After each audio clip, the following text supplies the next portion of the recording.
Presyo ng kamatis sa Mangaldan Public Market, triple ang itinaas at pumalo na sa 120 pesos ang kada kilo. Sundan sa ulat ni Jasmine Gabriel Galvan.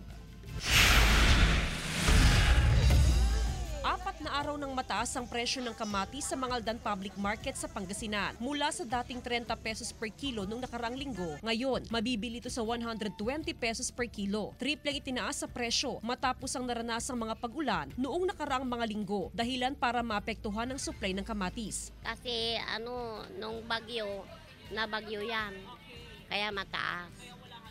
O walang halos supply, kukunti lang. Nagmumula na sa Nueva Ecija at Nueva Vizcaya ang karamihan sa binibentang kamatis ngayon sa Bagsakan Market sa Urdaneta City, Pangasinan. Halos nasira kasi ang mga bunga ng kamatis na tanim sa Ilocos Region. Apektado man daw mga mamimili pero wala silang magawa sa taas ng presyo ng kamatis. Kaya naman tingi-tingi o yung mga nakaripak na lang muna na kamatis ang kanilang binibili.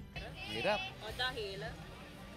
Lahat. Ayon sa Samaang Industriya ng Agrikultura o SINAG, karaniwan ang pagtaas ng presyo ng kamatis at ng iba pang gulay pagkatapos maranasan ng mga pag-ulan. Talagang gano'n, no? Pagka tag-ulan, yung produkto medyo may problema. Pero pag nag-normalize, bumabalik naman yung sigla ng mga taniman. Samantala, asahan daw na sa mga susunod na linggo ay babalik na sa normal ang presyo ng kamatis. Kasama si Ron Alistair Taniedo, Jasmine Gabriel Galvan, One North Central Luzon.